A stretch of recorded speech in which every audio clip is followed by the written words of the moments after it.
Good morning সবাইকে। আমি তনুশ্রী, আরেকটি নতুন ব্লগে তোমাদের সবাইকে স্বাগত।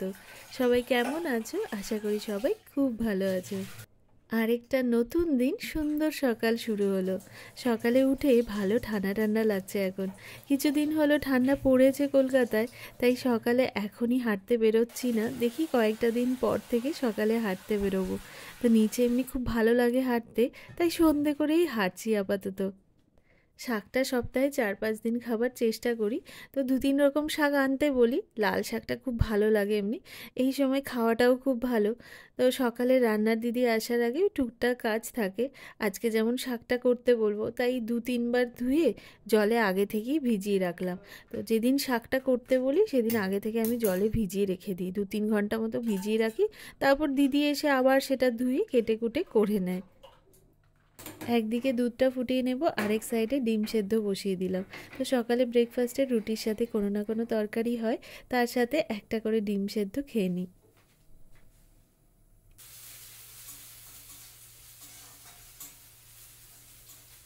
আজকের ব্রেকফাস্টে ছিল রুটি, ফুলকপি আলুর তরকারি আর ডিম সেদ্ধ।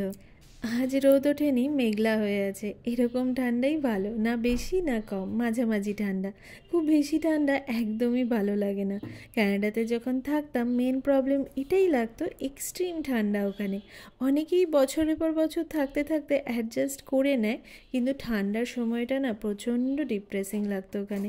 মনে হতো জীবনটা যেন স্লো চলছে, সেই এনার্জিটাই পেতাম না। ঠান্ডায় সবই যেন জমে যাচ্ছে মনে হতো। যাই হোক, দেখতে দেখতে ক্যানাডা থেকে ফেরার আমাদের 1 বছর হয়ে গেল। আমাদের ভিসাও ছিল এই বছরের শেষ অবধি, কিন্তু আগেই চলে এসেছিলাম, কারণ একটা বয়সের পর সেটেল হওয়াটা খুব দরকার। ডিসিশন নিয়েই যখন ফেলেছিলাম ইন্ডিয়াতেই সেটেল হব, তখন চলে আসাই ভালো মনে হয়েছিল। মাংসটা তেল, নুন, হলুদ, আদা রসুন পেস্ট আর লেবু দিয়ে ম্যারিনেট করে রাখলাম। তা আজকে অনেক মাস পর আবার রান্না করব। যে কাজগুলো করতে পারছিলাম না এতদিন, সেগুলো আবার আস্তে আস্তে করতে পারার একটা আলাদাই আনন্দ লাগছে। দিদি তো সকাল সকালই আসে। আজকে মুগ ডাল, শাক, পাবদার ঝাল অনেক কিছু করেছে। আমি মাংসটাই বানাবো। আসলে আজ এক দাদা আসছে। দাদা বলতে সৌম্যর এক্স কালিগ। ভুবনেশ্বরে যখন ছিলাম সেই সময় ইউএসএ থেকে ইন্ডিয়া শিফট হয়ে গেছিলো সেই দাদা। এখন তো কলকাতায় আছে, তাই আবার আজ অনেক বছর পর দেখা হবে সেই দাদার সাথে। আর এই দাদা মাংস খুব ভালোবাসে, তাই আমি বানাচ্ছি। সৌম্য যদিও বলেছিল ও বানাবে, কিন্তু আমার খুব ইচ্ছে করছিল আজকে বানাতে, তাই আমিই করছি। সৌম্য সকাল সকাল আজকে ডাব নিয়ে এসেছে, একেবারে 5টা নিয়ে এসেছে। আগের বার বড় বড় ডাব এনেছিল, অনেকটাই বড় ছিল। তো বড় ডাবগুলোর আবার ভেতরে শ্বাস থাকে, তো এটার শ্বাস নেই। কিন্তু বড় ডাবগুলোর কি হচ্ছিল, অনেকটা কেটে না ফুটো করতে হচ্ছিল। আর এগুলো যেহেতু ছোট ডাব, তাই অতটা কাটতে হচ্ছে না, একটু ফুটো করলেই জল বেরিয়ে যাচ্ছে। বাবা, অনেকটা জল হয়েছে। ডাবগুলো ছোট হলে কি হবে, জল কিন্তু কম নেই, জলটা খুব মিষ্টি। আগের বারেও এনেছিল, ভালো ছিল, এবারেরটাও ভালো। কাটাকাটিগুলো সৌম্যই করেছে, তাই অনেকটাই হেল্প হয়ে গেছে। তো পেঁয়াজ টমেটো সব কষানো মোটামুটি হয়ে গেছে। এবারে ম্যারিনেট করা মাংসটা এর মধ্যে দিয়ে দেবো, দিয়ে কষাবো অনেকক্ষণ।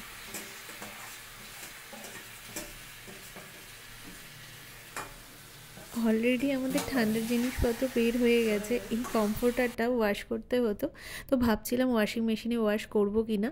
এমনি আমি ওয়াশিং মেশিনে সমস্ত কিছুই দিই, মশারি থেকে শুরু করে সমস্ত কিছু।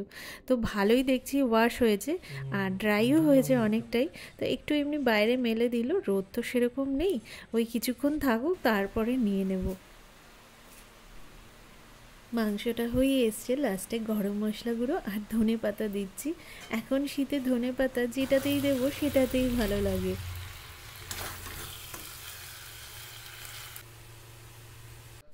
আমার কাজ শেষ, এখন 12:30 মতন বাজে। স্নান করতে হবে, তো স্নান করে তারপরে খাওয়া দাওয়া করে নেব আমরা। আর বাইরের ওটা শুকিয়েও গেছে, তো ওটা ঢুকিয়ে নিতে বললাম। এখন তো 5টা বাজলেই সন্ধে লেগে যাচ্ছে, 6:30 মতন বাজে এখন। আমি রেডি হলাম। দাদা আসবে 8:30টার সময়, অনেক দেরি আছে।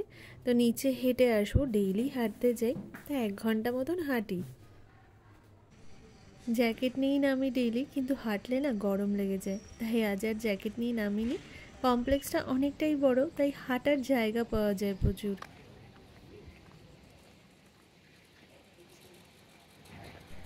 সৌম্যর ওদিকে চা বানানো হয়ে গেছে, আজকে দুধ চা করেছে, তা আসলে আমি পরে একবার গরম করে নেব।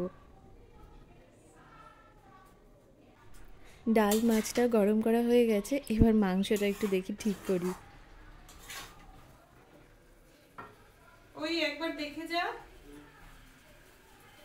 এটাতে একটু জল মেশাতে হবে তো। একটু জল মিশিয়ে একটু জল।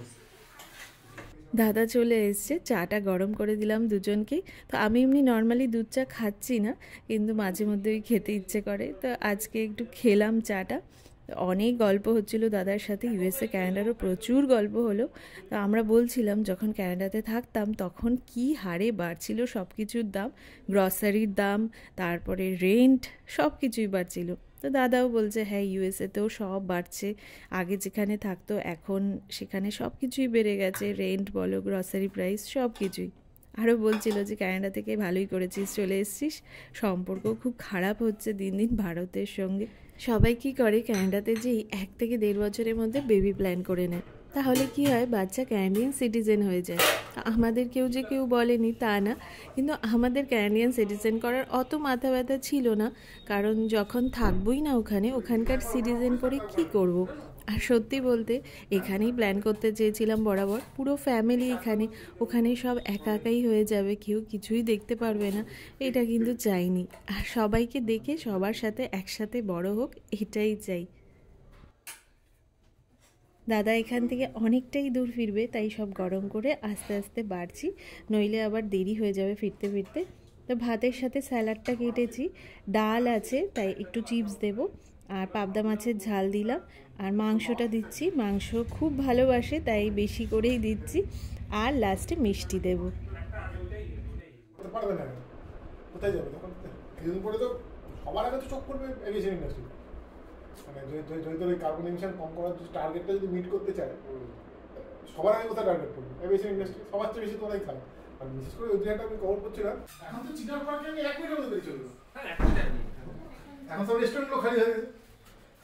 চল চল থাকিস।